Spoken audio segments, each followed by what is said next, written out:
Yan, good day mga idol. Yan, nagpungos na tayo sa ating bonsai. Yan, pogi na siya. Wala na yung kanyang palong, lambi, tsaka yung sa tenga.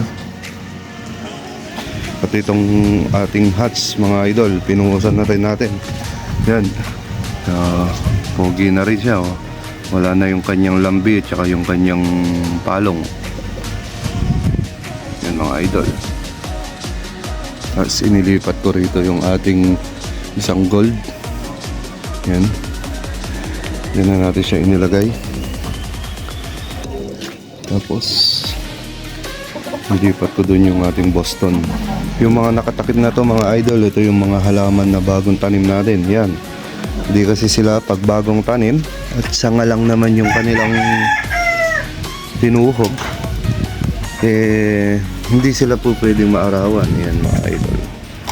Tapos naglagay tayo ng tanlad dito. Yun. Yan, tanlad. Tapos pandan dito, pandan. Tapos tanlad din dito. Yan. Marami tayong mapagkukuha ng tanlad tsaka ng pandan. Yan, tanlad yan. Tapos tanlad din yung kabila.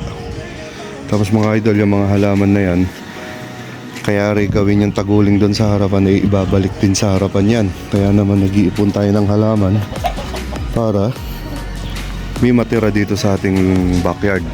So malaking bagay mga idol kapag mainit merong konting lilim.